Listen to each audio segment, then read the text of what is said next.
Eh, okay, you weren't there for a second. Good morning. Can everybody hear?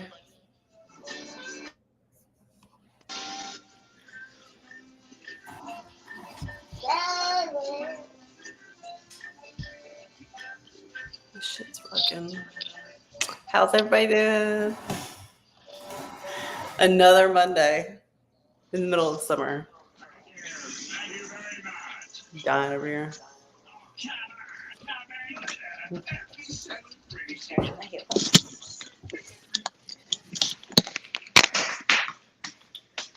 All right. I forgot I had put y'all on my headphones because they are doing some type of drilling out back, and I didn't want that noise to come through. So I can hear now. Good morning, everybody. Good morning, Stan. Good morning, Darren. Good morning, Bosa. Oh, thank you, Dundee. Very important, very important. Bosa, thank you. Everybody in the chat, if you can copy and paste this link and share it out. We need to make the goal so that I can walk the Boston 60 mile. So we are now July 1st. So this is like crunch time. It comes back to back. So it's Daytona. I come back for 3 days and then I head to Boston for the walk. So I want to make sure that we are all sealed. By now, historically, we would have already collected this $2,300. So I need y'all to be on your game. Y'all are like 30 days behind, but that's because of me. I haven't really promoted it for the first 2 months because there was just so much going on with other things and other people, Brian Barchek and, that type of stuff. So I wanted to just, kind of like all of that have its place and its time before I started focusing on this. But copy paste, if you can share it in your Facebooks, your Instagrams. I do this for the people, but it's like I told you before, it's a personal journey. It's a wonderful journey, and I definitely want to be able to do the Boston one. I have done this. This will be my 6th one. Most of them have been done in San Diego, California. And 2 of them, one in Philly and one in Pennsylvania. And then this is my first time doing it in Boston. So this is going to be a fun one for me. It is 60 miles, 20 miles per day. And I take y'all on. So I do a lot of the lives doing that. You get to see what it's like. I encourage other people to do it in the state or a state close by you. It's very beneficial, and it definitely inspires you to remember that every day that we walk or every day that someone is walking, there is money being raised. If not capable of saving a life, it raises for research to save lives after. And my sister is a witness to that. 20 years ago, if you had stage 3 cancer, it was a life sentence. Today, my sister is here. Yesterday, we did a Mud Girl run together. I'll share those photos, which was absolutely, y'all, I absolutely enjoyed this, but I will say this. Don't underestimate the Mud Girl run. The challenges were real challenges. I think I could have done boot camp. I really think I can because I aced every station yesterday. It took one of them to climb a mud hill. The mud hill had to be over 8 feet high. Could probably be 10 feet high. You had to get to the top out of the water. Most people couldn't do it. Most people skipped that one. In my crew, it was I was the only one who did it, and so I was very proud to make it over the hill. But I used my survival skill sets. I went down in the water. I found 2 rocks, and the 2 rocks helped me climb the mud hill to get to the top. And then the girl grabbed my hand, and we made it over. It was such an amazing time, but it was like real mud, like literally. Forget if you wasn't trying to get your hair muddy and all that kind of stuff. Like, it was no way around it. You had to crawl under nets damn near with mud in your mouth to get to one point A to B. We carried pounds of sacks on our backs. We carried weights, everything. And it was supposed to be 3 miles. I think my sister calculated to be like 3.7 miles.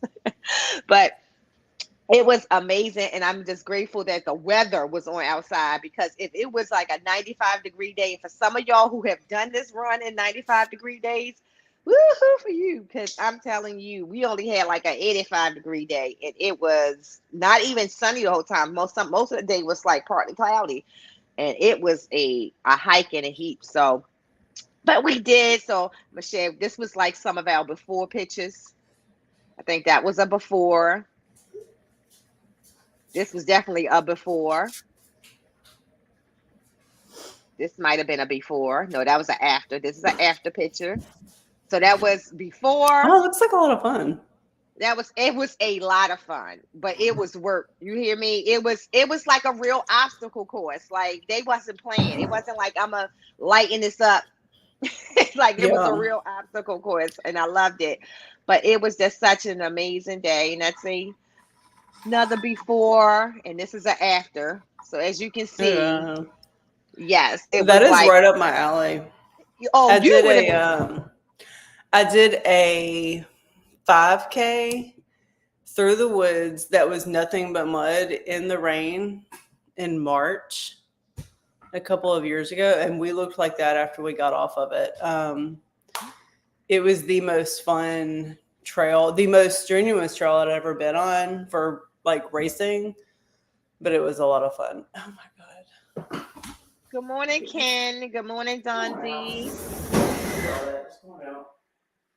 Yeah, it was amazing. So that one is under. Next, just reminding everybody, Daytona is coming up. I hope to see everybody who can make it there at Daytona. So that's the 17th and the 18th. And like I said, we'll be there most likely the 16th. I think we're the 16th or the 20th. Like I said, we got to come back 3 days.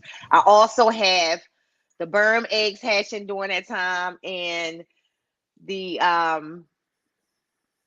I think it's the Mojave Red Stripe. Nope, not the Mojave Red Stripe. It is the Acid Black Pastel Butterfire Clutch. It's going to also be in between that. So this is going to be a woo week for me. And then having to be away from home, my anxiety is going to be on 100. But yeah, I'm super excited about all of it. And then Gettysburg is coming up July 20th. So we will be vending there. For those of you who have asked, I will have the only 2 remaining reticulated pythons there at that show if they're still available. One of them is the albino golden child, and the other one is the Machino Molly Sunfire. So those are the only 2. And I'm telling y'all, every time I really shouldn't, but I want to keep back that Mochino Sunfire so bad. She's just gorgeous. And it's getting closer and closer to like, okay, she's not available no more, but I might take her to this show and we'll see. But far from that, out today's topic, which is an interesting one Morgan brought up, and it's definitely one that is to be talked about on different levels, because when we bring up this subject, and we discussed this subject before, but we discussed it in reference to how the different generations keep animals today. Like how we talked about how some people think the big enclosures are better. The older generation knows for mainly breeding purposes. The smaller enclosures are better for breeding purposes. Even with some of our, like the water monitors, people didn't keep water monitors like in the big houses like Larry has, that he has today. But me being very much Larry's enclosure is so big. I wish I could dedicate like one room in my house to like each animal. So that's a goal and a dream for mine. But I would tell you that is for, like I told my husband, that's going to be like 5 years from now, because of the amount of large animals that we actually have, right? But it's definitely a goal. But I would tell you this, not for all of them, because I have a couple who would not be happy at all in an enclosure that size, for sure. But for the ones that will, I would love to have what Larry has. But for me, talking about old school, new school, I don't think snakes need as much as a water monitor needs. So it was no question. Like I told my husband, we already knew before we even got Larry that space was going to be gone, because everything was going to have to pretty much go to him. And you can see him in there. He's a happy lizard because he can climb, he can get his UVB, he can swim, not just sit in water, he can swim in water, he can come back out, he can bask, he can do everything that he can do on a smaller scale. Of course, in the real world, he'll have lands and lands and acres to find himself getting caught up in. But yeah, I just think that when it comes to large lizards, you can't compensate that because they use all of that space all the time. But I feel the same way about anacondas too. Like, I don't think anacondas should be kept if they don't have a big swimming space. I was gonna bring that up. I wanted anaconda so bad. I wanted a dwarf caiman, but if I have an anaconda, I want a big space for it to be able to like swim around, not just a little tub that it can like half-ass soak in. And I don't even think I don't even think it's a personal desire thing. That's what they need. So it's like the water monitor. We can't have a water. He has to swim in water. Like, he can't just sit in water. That's not why he goes in water. He goes in water to, number one, find food, swim, and get exercise. And water monitors can easily get obese if you don't allow them that type. I feel the same way about anacondas. I think that when you see unhappy anacondas, it's typically the ones who don't have that lifestyle. I don't think that anybody should be keeping, whether you're breeding them or not, in enclosures that don't have a swimming facility. You just shouldn't. But that's just my thoughts. And I'm like you. An anaconda is never one of my animals that I just don't like them. But if I had one, I'm with you. It has to have the ability to swim. But then again, there's people that think it's mainly like middle school girls that think that if you have a retic, it has to have like a 5,000 square foot house to live in and a tree to climb on and all this. And I would say I agree with them with certain retics. To a degree, yeah. To a degree, right. Nikita would love if I turn this entire reptile room into Nikita's room with all this stuff. She'd love it. Antonio would hide in one corner and be like, "What are you doing?" Right. And that's the same. So my Motley Tiger, I'm telling you, you could probably put her in a smaller enclosure and she would be content. She would be like, "Yes, good, this is better."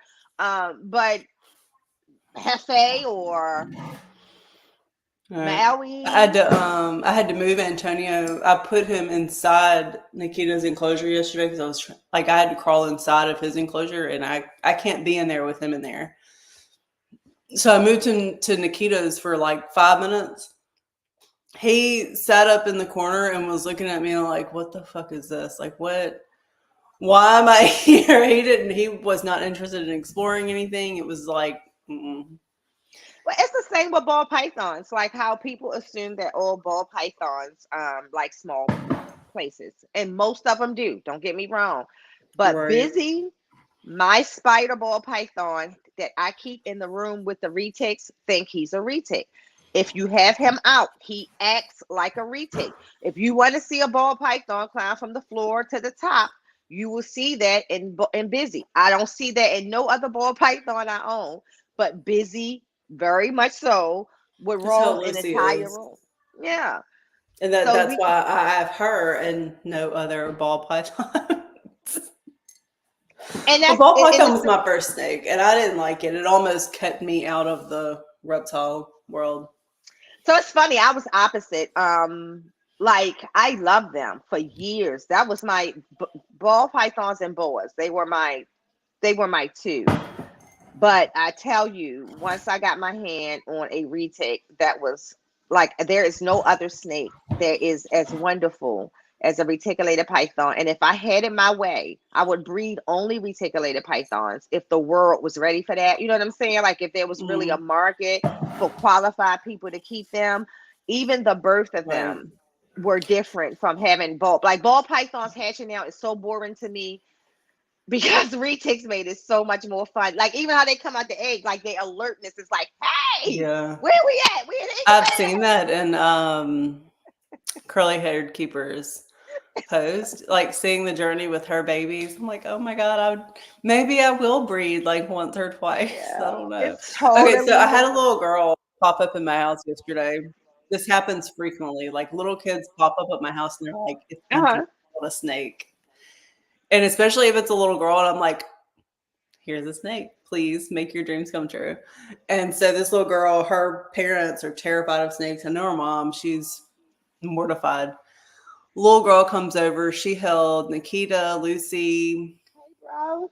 the king snake, and out of all of them, she was like, I want a yellow retic. She's like 7, and she was like, no, I want a reticulated python. Berms wouldn't do it for me. Ball pythons wouldn't do it for me. Like, I need a retic. I was like, you're like, this is amazing for like a little 7-year-old girl whose parents hate snakes. I loved it.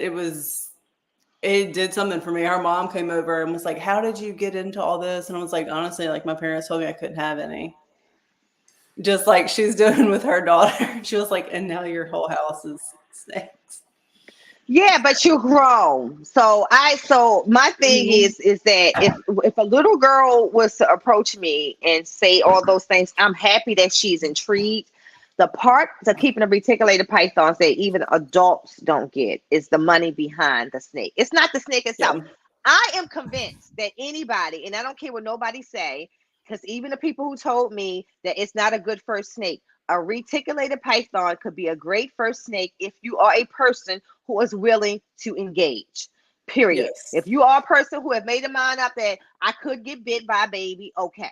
If you're a person who, let me just say that could be, but doesn't mean you're going to be, because I haven't been bit by the babies that I Right. produce ever. You know what I'm I saying? say, like, I've told people it can be a great first snake as long I as think you've so too. held an adult, you've spent time with an adult, and you can And you got the money. respect the size.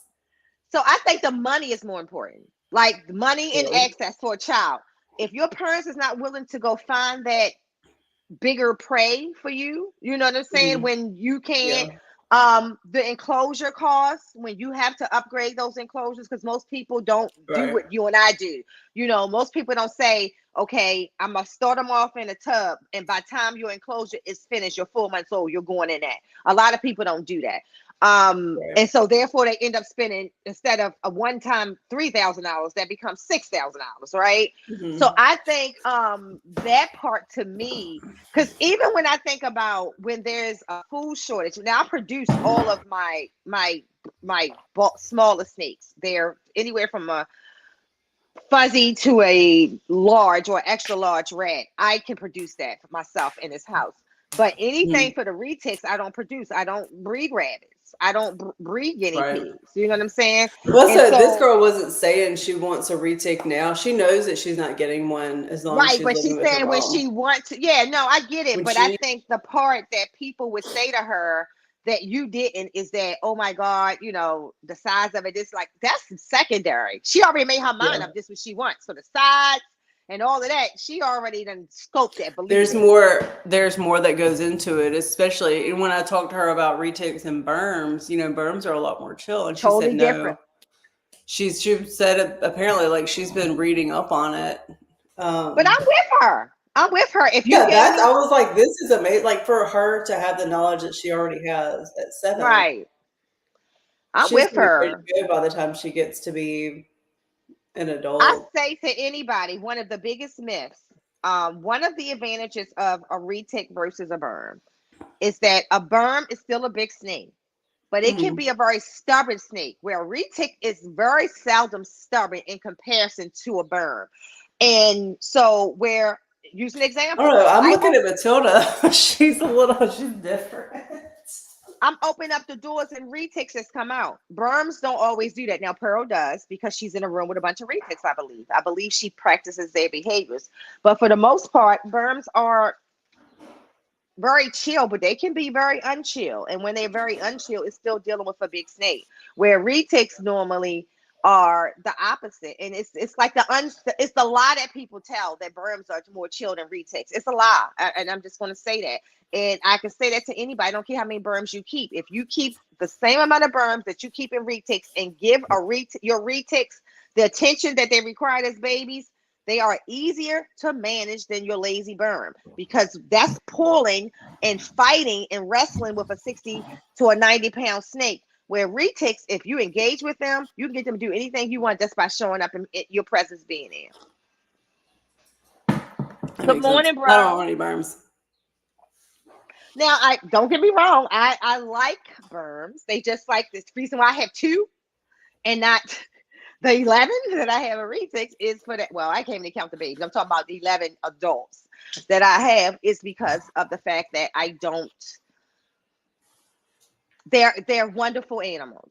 Berms are wonderful, believe me, and it's probably a great pet for most people. But so is a retic. Is what I'm trying to say. And I just think it's still so ridiculously sad that someone would say that to that same 7-year-old.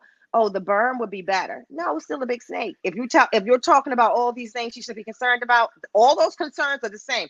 A berm biting your butt is just as bad as a retic biting your butt, I'm sure. Okay. Their teeth look the same except for the second row that the retics have, the combat row. But if you ever see a berm approach his food, it's way more aggressive than my retics approach their food. My berms eat, where my retics are very much more dainty, because they like the engagement. So I think that we should start more again, having more of those conversations with people. And I say just add the value. And I say to adults, I will never say that you can't keep a retic if you're not afraid to engage. If you're afraid to engage with this animal, this is not the animal to get, because that animal will pick up day one that you are afraid. And you know what it becomes? The bully. Once that yeah. Oh, I got you. And now it knows that because it knows. And then it becomes the bully. And that's what some happen with a lot of people. They get a retic. Right. They see Morgan, myself, other people in the retic community, the curly head keeping, everybody just, sitting there having a hurrah with their retics. And then they get one and then they are afraid to engage with it. And that initial engagement tells their retic everything about you. And then you go in there and you, it's like, yep, got her. You create a bully from that point on, and you're going to have a problem. They can do whatever they want. Yes. I'll take I take Matilda out places, and the last event I took her to, one of my friends was there, and she was like, "You're just over here like manhandling this like 15-foot snake, like it's like nothing." But I know that I can get up close to her, pick her up, and move her any which way that I want to, and she's gonna go with it. And it's that not we have manhandling. that. It's not But to manhandling. her, It's she flowing with you. Right. Like I just like pick, but I'm not approaching her like, oh my God, she's gonna bite me, and like gently just being like, oh no. I'm just over here like, all right, Matilda, let's go. We're going over here now, and that freaks people out. Well, I think that's because that's how retics like to be approached. They don't like all of that resistance and all of that threat. Like even your seasoned ones, when you come to their enclosures, they look at you like, what we doing today? If you start throwing them off, they get very puzzled. If you notice, they'll look like, okay, what are we doing? Like, what are we doing? Communicate. And I think that's very important that knowing how much, like this time we're Hefe. People are like, oh my God, you got that big snake, you moving that big snake. Y'all don't understand. This big snake helps me. Watch this. When I do this, he knows what I need him to do to help. So it looks like I'm doing a lot. I'm not. I'll sweat more getting out one of the subadults than I would getting out him because he helps me so much. The snake is so smart. Someone posted on my YouTube yesterday, how do you get your snakes like that? It happened when they were younger. I engaged with them. All those negative things that people talk about them was always on the back burner, so I've never seen them. And just like you, Morgan, just like myself, I don't want nobody to think that when we approach these animals, we're so gung-ho that we're not like, our second eye is not open. Yes, I'm always watching body language. I don't care even if it's Chala, who is, one of my chillers. I'm watching body language because it could be anything that triggers them. It could be a bird in your window that you don't know is there that triggers them to go into a different mode, right? But for the most part, because we handle them so much, we just know. And so it's never a concern for us. But remember the bird. I get that. It was extremely defensive. So when it comes to, and y'all know,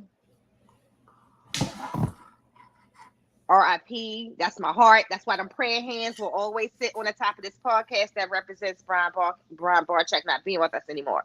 However, with the Bryans, the Jays, and a lot of people, even some of the new content creators who they are going more for the content and not for the care of the animal, sometimes they're creating that defensiveness because of the things, the shock value they did when that baby first came to their facility or younger. I see it with your current creators, like those who want to inspire to be the Brian Barczyks. They display and show things on big animals that they shouldn't, and things they shouldn't do. I'm not going to be the one to say you shouldn't do that. Go for yours. If that's your lane to get your views and whatever, but I'm going to show you how to get views in other ways. And you are never going to see those things with my animals. What you're going to see, though, is that you're never going to see, no matter how big this animal get, that I can't get an enclosure with them. That's more of a shock value to me. When I climb in alive into a big snake enclosure to show how gentle these animals are, get out of there, Nino. There's a bigger shock value for people than you showing how defensive this animal eats or something like that. And so what I can't stand is people going and putting their snakes on people that don't know that it's coming and that are terrified of them.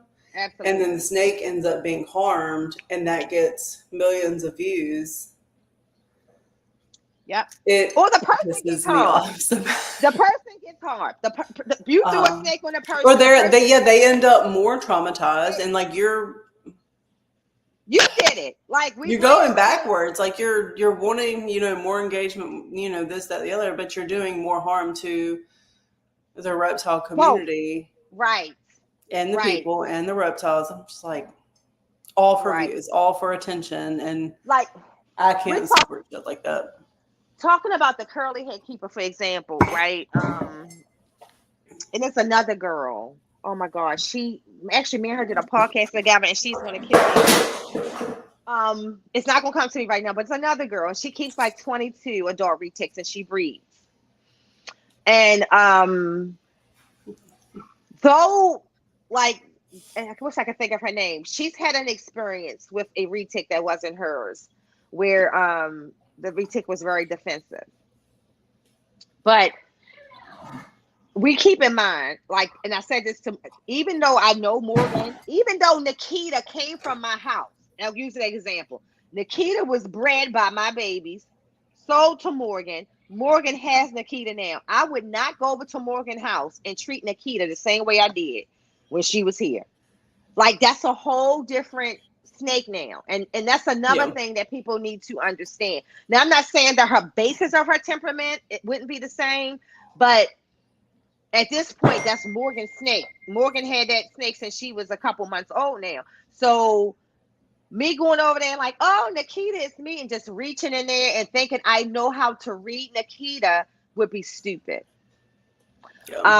Because she's months and months and months out of my care, and she's used to her surroundings. She ain't even used to this element of me no more, what I smell like or anything. She's and I think that's for a year, right? I've had her for a whole year. I think people forget, even I forget, because it's like it wasn't until y'all was talking about like the anniversaries of the babies and stuff like that. I'm like, it's been a year already, because to me, I still see those babies as babies, but they're not babies anymore. Like, they are subadults at this point.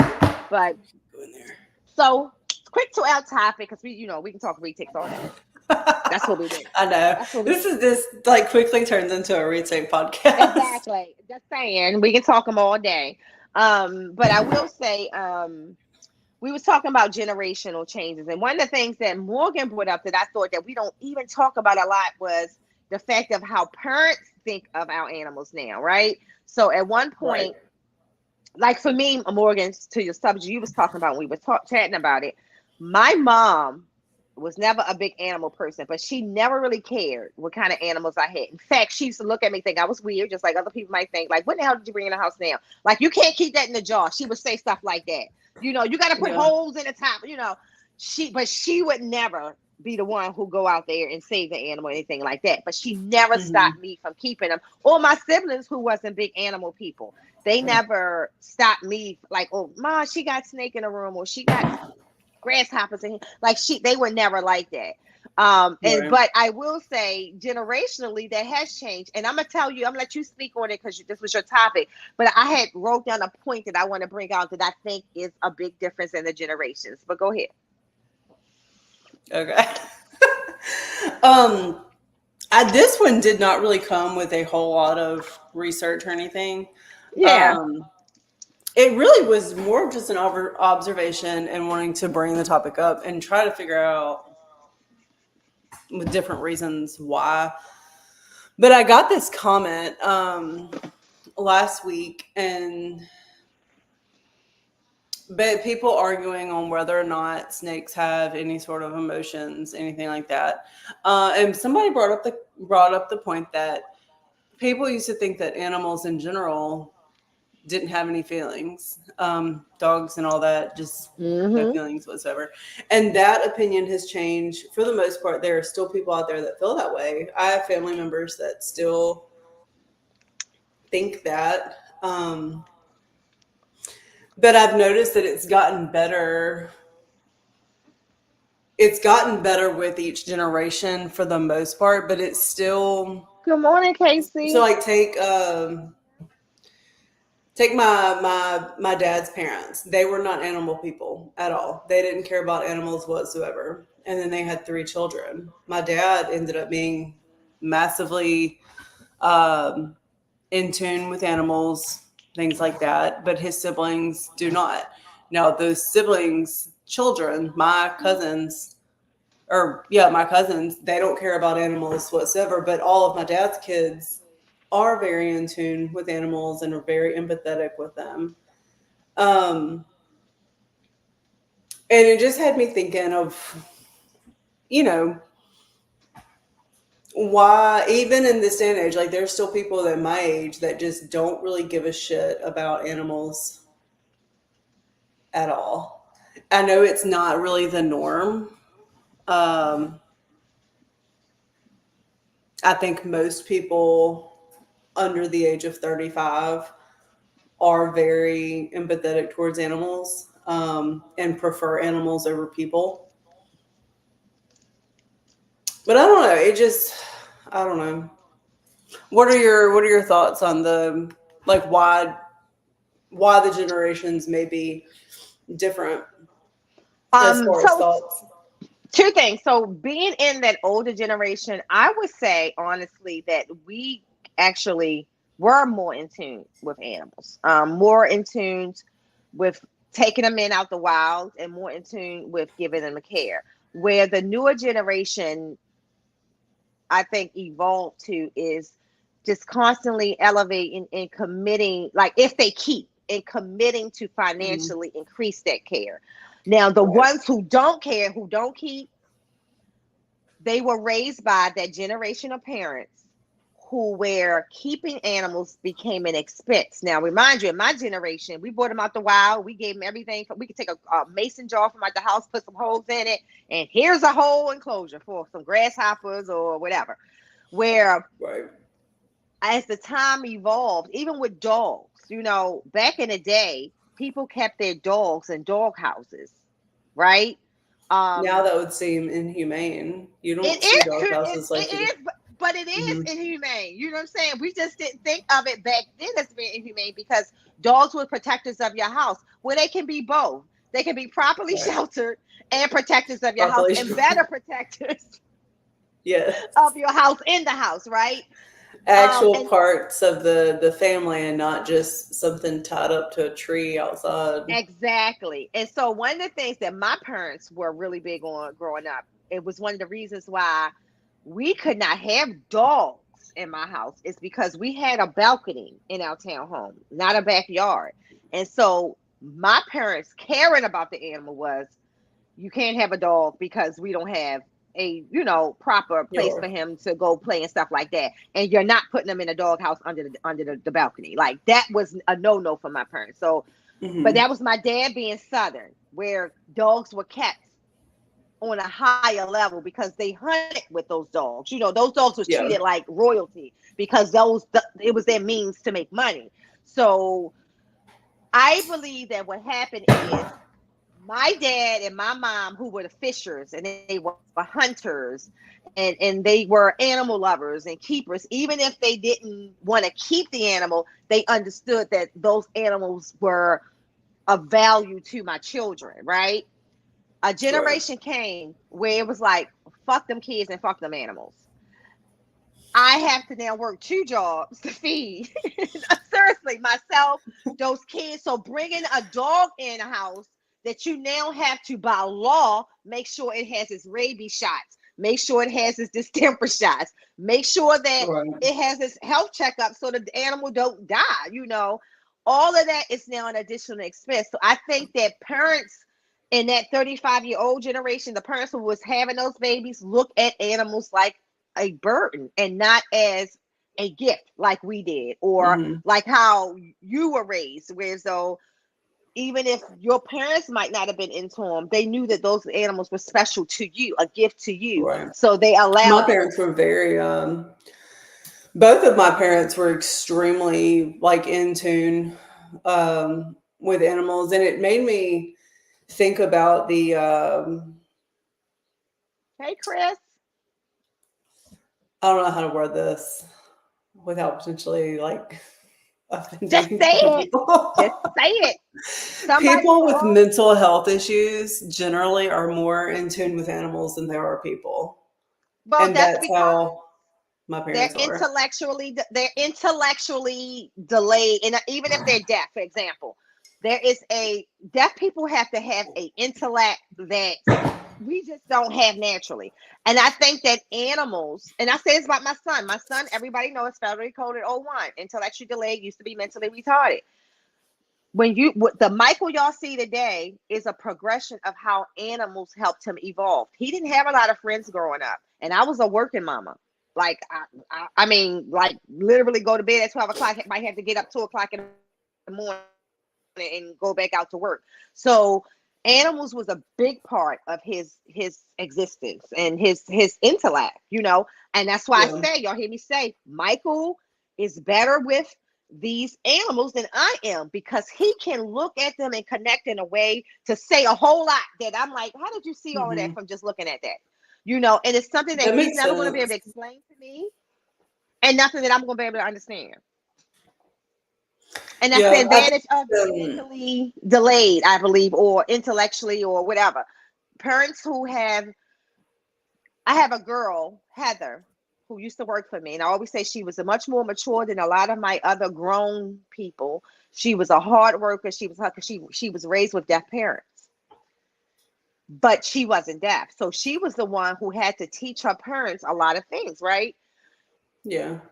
People like that are more loving and caring at a younger age, because that ability to show that nurturing had to come to you earlier as a child, where a lot of kids don't get that until they get older and get into relationships. But I just think that the economics of the world has destroyed how a lot of people see animals and care for them. Right. I don't know. I think it's gotten better, because I think that the more that the world goes on, more and more people are seeing at a much earlier age. You know, they're learning at a much earlier age not to trust people. All these shitty things just keep happening, and people are growing up with a general distaste for other people. And instead of connecting with other people, they're connecting with their animals. I feel much more comfortable in the presence of my animals than, like, if I go to a party and somebody's got an animal there, I'm gonna hang out with that animal. Forget the people. And I think that's why.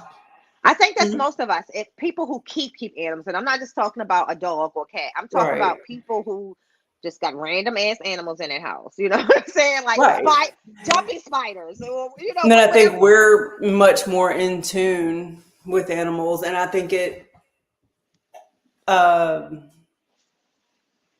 The more the world goes on, the more and more that is going to continue to happen. People are gravitating more towards nature, animals, things like that. And that's why I continue to write the National Institute on studies specifically with reptiles and people with special needs. Start there. You will see a miracle happen. Everybody who I've ever, my niece, her child who was having special needs, having issues in school, loves snakes. Get her a snake. Get her own. Get her own. People with Why? anxiety, snakes moving and feeling their bodies move helps with stress and anxiety. But somebody that does not struggle with mental illness would not understand it. They see the snake and they're like, that's going to add to my stress. But I think, so I even think that's a myth. I think we all struggle with a level of mental illness, whether we call it that or not. Like I always tell people, mine is anger management. Some people don't refer to anger management as a mental illness. It is a mental illness. If you cannot manage how you go the fuck off, excuse me, when you go the hell on, that is a mental illness. I own it, because there are times I can and there are times I can't, right?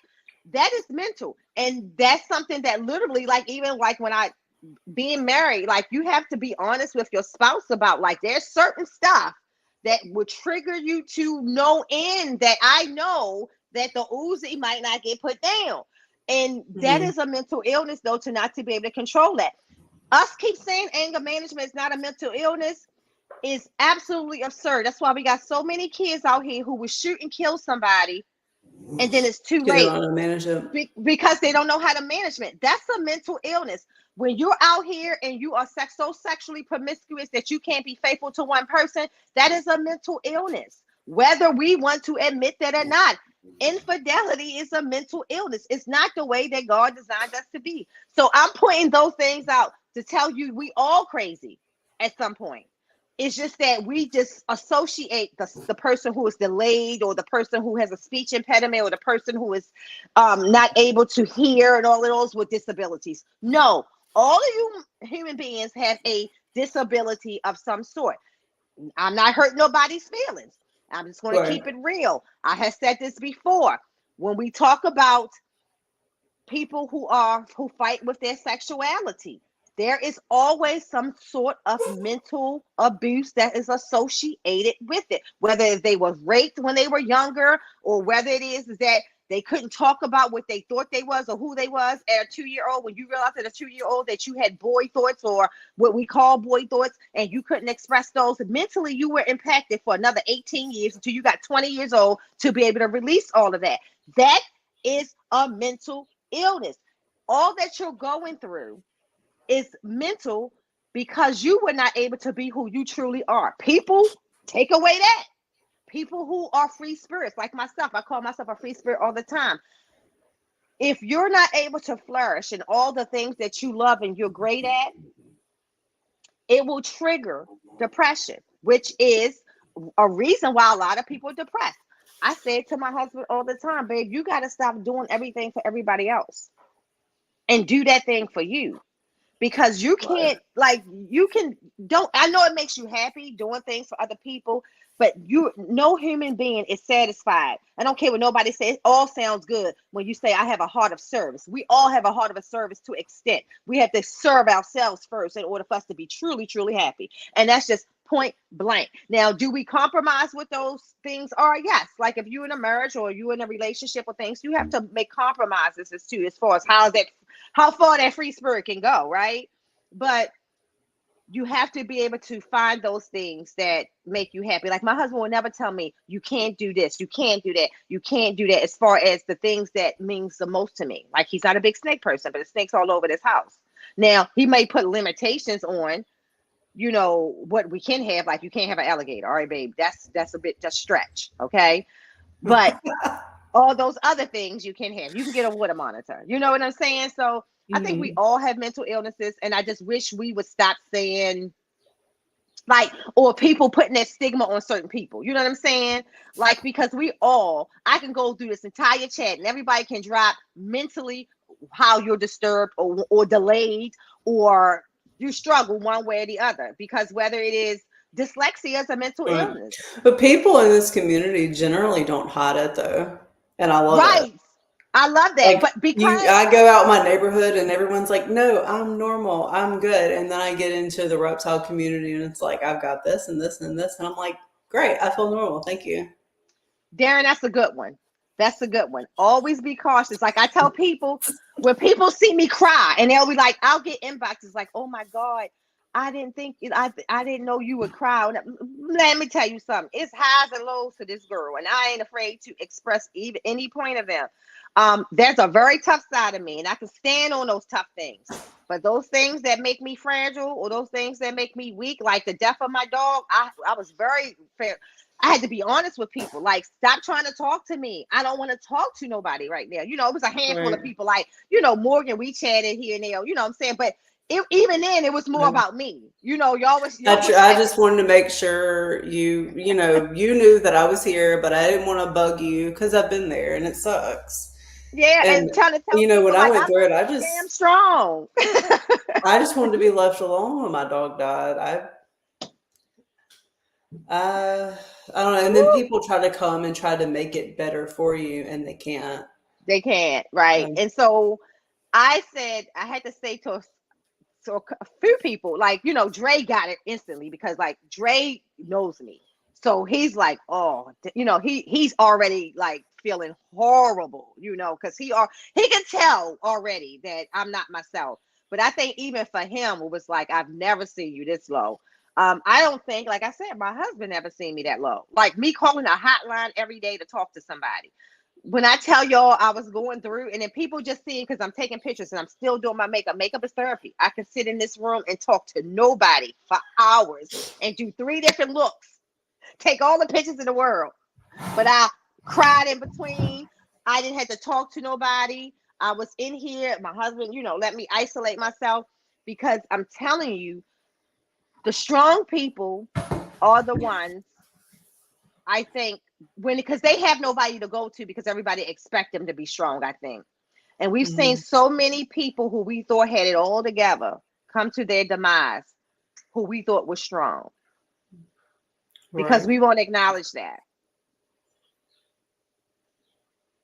Right. No, he ain't even said Cayman. He said water monitor. He came down 2 notches. He said, I want you to bump that down 2 notches, okay? But I saw your comment earlier yes. So I did see the video. So Joey is over in, I want to say, the jungles of Colombia right now, or Costa Rica. I think it's Colombia. And she actually found a Cayman. I love watching her in that element. Like I said, her and Morgan could we just be like over there together. I'll be on the boat pointing out the Cayman for them, and I will help them get it in the boat once they catch it, but I'm not in the water with them catching it. But I just love the fact that Joey just goes in there and like, and it's nighttime. She's like, oh, and it's somebody, I think her dad put in the comments, Mama is right behind somewhere, so be careful. Look over your shoulder. And she's there doing a whole video. I love it. I absolutely love it. That is my dream. She is living the dream. I'm very jealous. Yeah, that's my dream to the extent I want to go. I'll go with y'all. I'm all for it. I'm going to operate the boat. Y'all jump in the water, catch the Cayman, and I'm going to help y'all lift it into the boat. I'm good from that point. I'll even snuggle it while we in the boat. All right, so let's go to Daytona and then meet up, and we can drive to one of these springs and go paddleboard with the alligators. So this is the thing. I will paddle boat with the alligators. I'm not paddleboarding. Oh, come on. I had them like swimming under my paddleboard last time I did it. You know I want to go back so bad. It was amazing. I was so proud. I was like, look at Morgan. I shared it. I thought it was amazing. No, I will be paddle boating, and then we can go from there. I have no problem with boating with a gator because the chances of him wanting to tip it over is slim. But that paddle board is quite easy for him just to hit the tip. Oh my God. And if I fell in the water knowing it's gators in there, I'm going to die instantly. It's not even like I'm going to be able to swim out of this. It's like, oh shit, just die. Just die. And see, I dream every time I think about going to Florida, and I'm like, how close can I get to a spring? I loved it so much. We used to go with my job all the time to Captiva Island, and the resort we stayed in always had like those little ponds in the middle, and you would hear the gators at night, and you would see all of the signs, beware of gators. I was the girl when we went out at night. Bring me the golf cart. Yeah, bring the man with the golf cart, because I'm not about to be walking around. They got signs. And this is what I say about anything. Same thing I said in Daytona. When you see signs that say beware riptides, that means the shit is really happening. Okay, this is not a warning, because no one We wants went to when we went to the Everglades, my kids walked up on a sign that said beware, there's alligators, and literally right behind it, like an inch behind it, there's an alligator. And we would have never known. And of course, I tried to touch it. It ran away though. Mike. I feel like we would have so much fun on vacation together. Yeah, we would have. Look, now I will tell you, I love doing all of the nature stuff. I'm just not going to be the person in the water with you. But once you capture it, you can be filming it. Back. Yeah, I can be filming. I can even help you scoop it in. I can, oh, girl, when you grab the gator, you be like, I got him. I'm like, all right, I'm gonna paddle over there, and we're gonna pick him up, and we're gonna put him in there. I'm that girl. I captured all that. Where I'm not the girl in the water when the 8 gators show up and Morgan just sitting there. Look at him. Look at Thelma. That was about. Oh my God, his mouth is open. I can see his teeth. Yes. All right, let me see if I throw something over there if he comes closer. No, that's not me. That's not me. That's you and Joey in the jungle. I'm in the boat. No. Oh man. I admire it though. I do. I admire it. Now, what I would be the girl in Indonesia jumping in the water for a retake. That doesn't bother me at all. I would do that all day long. That would be, look, I looked into a trip. I would do that all day long. Not too long ago. I cannot wait. So my the person who produced my first 5 retakes is actually in the midst of moving to Thailand. I think January is when he actually goes, and I cannot wait to go visit, because number one, I'm sure he's going to find some amazing retake morphs over there and breed them there. But number two, I will be very comfortable because he goes in the jungles over there every time, because he goes every 2 months because his wife is there. So for the last 3 years, every 2 months he's in Indonesia. And so this year he finally retires and he goes there full time. He built a house there and everything. So I will love, and we still talk all the time. Jim knows I cannot wait, and I would love to go visit often, but I will visit purposely. He knows that I want to be in the jungles of Indonesia. I want to be in the waters, finding me a great normal wild type retake, just to be able to capture it and release it, just to be able to say I did it. I will do that. The gators, not so much. And I just think because I don't have enough understanding of how alligators actually function in the water, you know what I'm saying, as I would a retake. You know what I'm saying? Like, I will be much more comfortable with a retake in the water. But I would love, my neighbor was telling me she's going to send her son to India for 3 months, her like young son, to get some sort of like therapies over there. And I was like, that. Okay, so she said that it's cheaper. So she has a 3-year-old son with autism, 4-year-old son.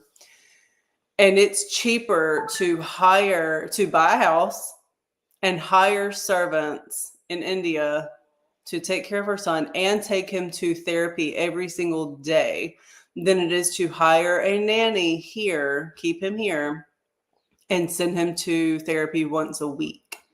Well, that's one of the reasons why they moving there, because Thailand, even for Jim, like, he built a whole house, and when I say for a couple $1,000, like the land, said, like, she can pay her servants like amazingly well because her and her husband are both doctors here. Right. So I was like looking at her and I was like, immediately I'm over here like, how much would it cost for me and my kids to spend the summer in India and go do like all these things? But then the flight, dirt cheap. So we looked at Thailand because I wanted to do, that was one of the places when I retired. We ended up going to Antigua, but I wanted to go there for like 2 weeks. When I tell you, compared to what we would pay for the hotel and board here, they're paying like $11 a night, where we would be paying like $200-$300. It's totally different. The flight is what Okay, costs. so the flight to Indonesia, just for myself, I was looking at like 1800. Yeah, And that was the cheaper one. That was going to take right. like 2 days to get there. Yeah. But it looked amazing. I need all the money in the world so I can just Yeah, travel. Jim, I agree. I totally agree, Jim. You see Jim's comment. It takes a giant retake. And I do know this about Thailand. You won't find giant retakes in the water. You will have to go into deeps, in the deeps, in the deeps of the jungle. Like you don't see them like really big and like the Indonesian, the Bali types and stuff like that. Hmm. I can tell you that Jim goes at night and he goes to look for them, and it's very seldom that he has ever found a retake. And when he has, it's never been a giant one. So I do agree. The ability of a retake to, I mean, an alligator to just not even eat you, but just to drown you real fast. Like that death roll can drown you in less than a minute. Right. Good morning, Carissa. So yeah, so I don't know. I think that for me, like I love being in the woods. I don't mind daytime herping outside of water. You know what I'm saying? Because I know how to look for snakes under rocks and all that type of stuff. You can wear the proper boots for that. But you're a G, like Joey and the Morgans. Anybody who goes in the water knowing that the element is there. It's one thing when we jump in the ocean and we think sharks might be there, but if we saw 15 sharks and then jump in, you're a whole different type of gangster. Morgan saw alligators all around Oceans, him. oceans, ocean's different though. I saw stingrays in what beach was that? It wasn't Panama City, Pensacola, Florida. There's like 20 stingrays like all coming around in the water, and I basically levitated out of that water and took off running. I was like, no, no, no, nope. And see, me and my I husband, wanted to see them. I love Key West because we get to go and you can see stingrays in the water coming out the sand, all that in the Right. actual Gulf of See Mexico. My husband that did not. I was good with. I swam with them in Mexico. It was a lot of fun, but in Pensacola, the water is not as clear. You can't see when you're like calf deep in the water. You can't see your feet, and Yeah, then but see, to that's know how the there's like Gulf of Mexico is. But I love that about stingrays. I don't like that about sharks. So my husband is like you with alligators. He's like that with sharks. So it's 15 sharks. Let me go jump in and see if it's a bull, if it's a tiger. I don't know. I don't care. Okay. I don't right. care what kind of shark it is. I want to be on this boat. But stingrays, for some reason, he's terrified of them. And I'm the one's like, oh, there's one coming out of the sand. Let's go. And the reality of it is, it's probably more dangerous to be in the water with stingrays not being able to be seen than it is sharks. But I Right. don't know. Because they all come in together. If you see one stingray, it's not just one. They're all over the place. And when I can't see my feet and I can't see where I'm stepping, like Sharks are that pushing. freaks me out. Not being able to see what's below me freaks me out. Oh, I agree. Like I say, like I've swum with sharks plenty of times because my husband has made me, but I always find my way to the bottom so I can stay at the bottom and just watch the sharks up the top because I learned that they don't attack from up top. My husband, on the other hand, will swim past them, want to touch the sides, the bullshit. So that's to me, that's how you die. Okay, I'm not touching the side of a shark of any kind, not even a nurse shark. I want him just going about his business. But I'm the same way about alligators in the water. But a pet alligator, like if I went to the store and went and bought one and raised it up, I will be the same way I am with my water monitor. It's the wild alligators that you're just paddling with and you're just saying, let me go over here and touch. Those are the ones that I don't know if they're going to tip my little boat over or they're going to tip my little paddle over and take me in. But Right. they are amazing animals, and I do love to watch other people. So anything that I'm afraid of, I love other people doing it. Like I'm not a person who say you crazy for doing that. No, somebody has to do it because Just like somebody's looking at me and saying, you're crazy for touching a retic's tongue. You're crazy for going in a retic's teeth. And you're crazy for this. Somebody has to do it. And by me doing it, other people get to see that it's not what they think. So when you and Joey are out there and Joey picks up the caiman and she brings the caiman to the camera, I know that it's possible to catch one, even if you're only 5 foot tall, 100 pounds wet, and you don't get drained into the water. But I need y'all to show me that multiple times before I get comfortable with the act. I cannot do alligators. And what she say, paddling in Panama City or anywhere else. And what's it, Ocala, Florida, or anywhere else that she goes to do this crazy stuff. Ocala's the bed. That's my favorite place to have ever been to in Florida. They've got monkeys, alligators, all the fish. I'm all for monkeys, long as they're not in the water, or I'm not for a monkey in the trees. I had a monkey when I went to Mexico. I had this monkey. We went like 2 or 3 hours inland, and when we got there, we got out of the car. This tour guide was like, "All right, there's monkeys out here, and they will bully you. They will steal your shit." Yeah, that was Costa Rica. Don't take any shit from them. If they take something from you, do not chase them and try to get your shit back, because all that's going to do is provoke them more, and they will come back and bully you relentlessly. I was like, okay, great. These monkeys are assholes. Darren, go all the way to Mexico to get bullied. I think he is educated enough to know what will kill him and what's not. I think that people don't realize he does more of that off the camera than he does on the camera. I'm glad he did it. It just shows people there's not much to worry about to some extent. But yeah, I just think that everybody can't think they can do that though, because Kevin knew what was going to happen based on what he knows about that specific snake. But I also think that you have to also understand that there's a risk.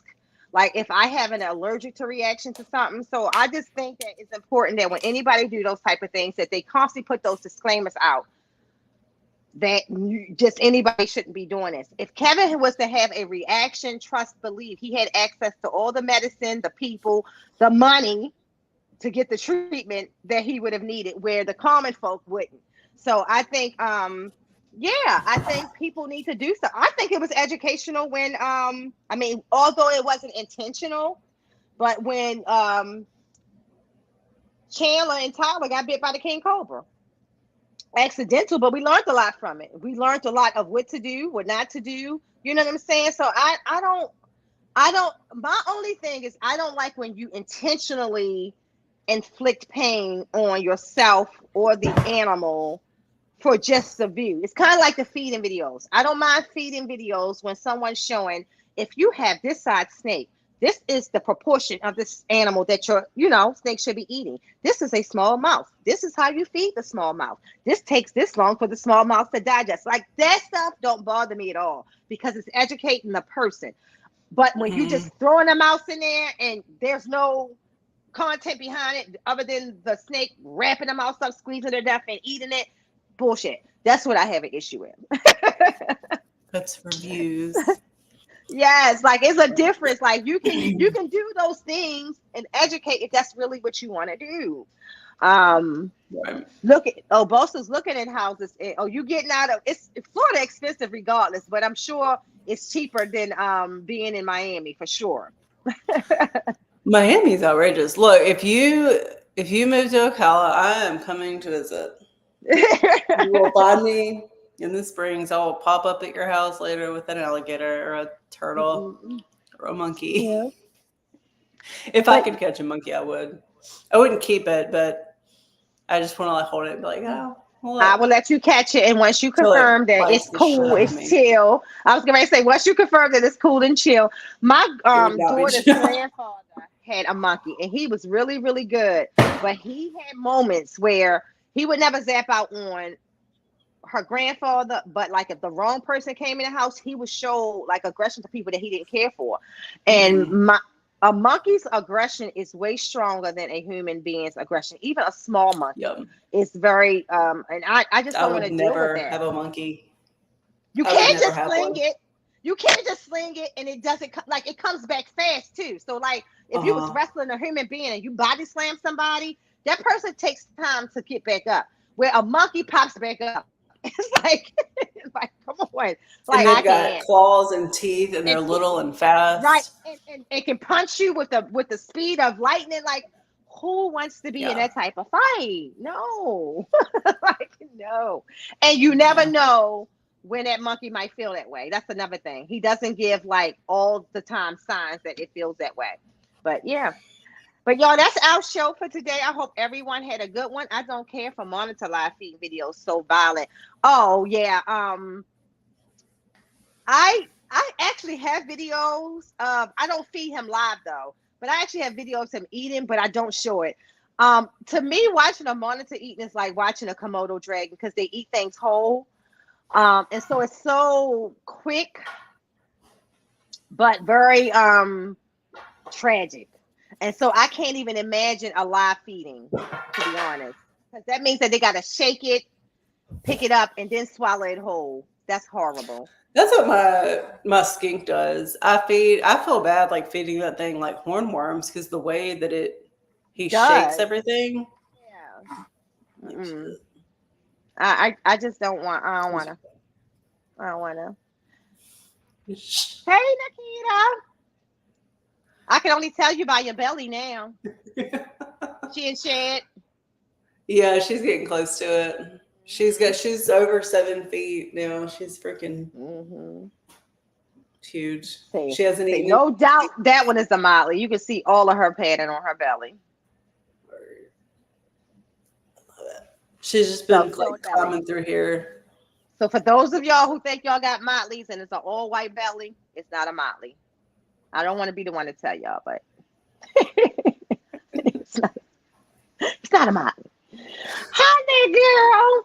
Yeah, they getting big too. This is her year to spurting, just an FYI. So this is the year that they go from that 5, 7 to about 10, 11. And then this is all down, all uphill from there. Down.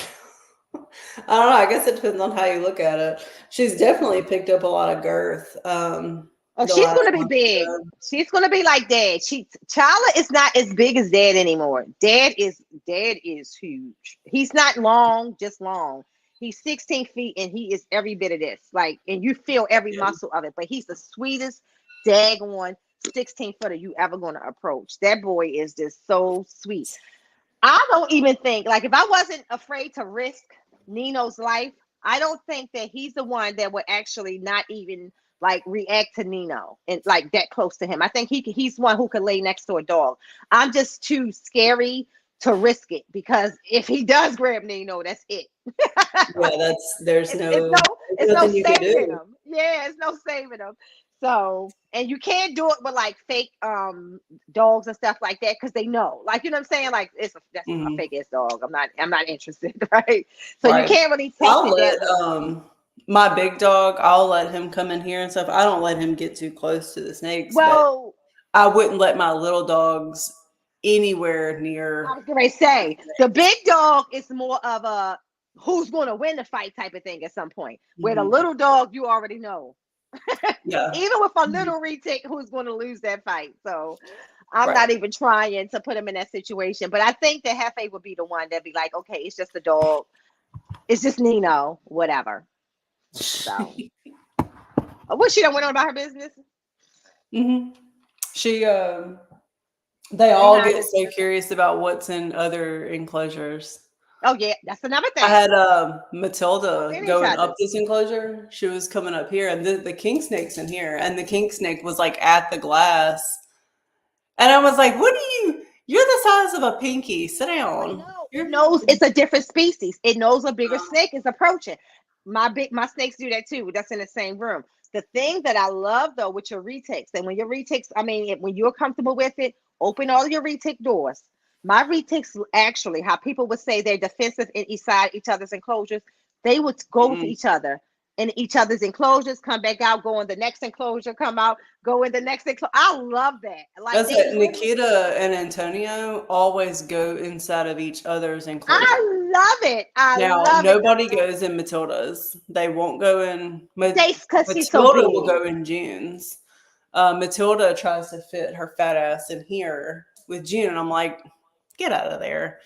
I But bet you when Antonio and Nikita are always looking for each other, when even they when get they bigger, they move. will.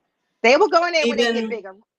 when I moved Nikita from this 4 foot to the 8 foot, Antonio knew instantly when I opened his cage door, he went straight. I have two 8 foots. He went straight for Nikita's 8 foot. He knew And exactly that's what where to find her. so you're discovering the same thing I tell people that I discovered early. When I talk about my top four, Hefe, Mystical, T'Challa, and Star. All four of them are like best friends. They look for each other. I'm missing one. Wait a minute. They look for each other. They roam with each other. They support each other. Like I seen where Star get caught up in like the courts, how one snake will go in to make room so she can get out the court and then come in behind them. So that's the type of stuff that people, if y'all have these big snakes, you gotta do. You gotta let them out to see what they really are capable of doing with their brains. Because Mhm. that to me is the People beauty say of snakes. they don't want to be around any other snakes. They love being around each other. Come here. My son I, would tell you. Come here, Michael. Right now, the cow, to keep her from pushing, I put Maui. Well, what I do, I put Maui in her enclosure, right? And she won't push. She just, and they not mating or anything. She just like him being in there with her. Now, he is the snake who lived below her. But if you don't want her to push, put him in there. She instantly stop. You'll see them chilling on each other without having sex or anything. Just chilling on each other. Aw. You'll see them roaming around with each other. And when he feels like he want to go back in his own home, he'll show you the sign he want to go back in his own home. She'll be good for another 3 or 4 days, and then we'll put him back in there again. That's been the answer to her. That's awesome. I like that. Absolutely. Don't I can't explain it to y'all. I don't know why or what their mental thing is going on, but it's not about breeding. They don't want to breed. They're not breeding each other. They Hmm. just want to be in each other's company. I don't know. Maybe it's the dating phase. I don't know, but they just enjoy being in each other's company, whatever that means in the snake world. But retics do love to commune. I will honestly say they you can find retics who like to be in the same enclosure. These two are a perfect example of it. Chala and Hefe are a perfect example of it. They will spend time together. We have feared what would happen so much, and we'll say they will only be together when breeding. And it's not true. What makes us think they just know to turn it off just because they want to have sex? No, they like to be with each other. That's why they roam together. And I just encourage people to let them live a little, and you get to see this kind of stuff for yourself. So Morgan, I'm glad you're Hmm. doing that and noticing that already, because I'm telling you, you're going to find that with every retake that you have, as long as you let them hang out with each other, they're going to find each other's enclosures, and they're going to not all the time chill in there all day together, but you're going to see them like visit each other. All They right. just do, and it's cool. So y'all, that's the show for today. We hope you all have a great weekend, um, or a great week and a great weekend. I don't know. I'm gonna go ahead and get ready to get my day started. I think I will be going fishing today. I should be taking a nap after my day yesterday, because when I tell y'all that mud run was fun, but when I tell you I could have done the military after yesterday, I could have done at least a day of basic training. And I just enjoyed this so much. So if it comes to your state, your city, look up Mud Girl Run. They also, guys, have co-ed ones. Like it's a co-ed one coming up in August, and I'm gonna do that one too. But they also have the co-ed one. But I would say for women for the first time, so you don't feel a certain kind of way, do it as a group of women first. Because for me, I think I would have been intimidated if like some of the challenges, if there were men, there. I would have felt intimidated where all the women could really help each other. But now I know I can hang with the men if I did it. So That's awesome. I need to look into doing another one. yeah, it's really, you would love it. You would absolutely love it. Being in the woods, deep mud runs, deep mud crawls, climbing hills, dirty mud hills, like all that kind of stuff. Like you would love it. It's Yeah, all that is right up natural. my alley. Yep. All right, y'all. Y'all have an amazing day. Thank you all. Yeah. Just want to Darren. Thank you. Darren does not miss an episode. We appreciate you, Darren. Darren is the first one here and last one out. So we appreciate you, and we know that you got work to do. Everybody have a good one. Bye, All right, y'all. Morgan. See you later.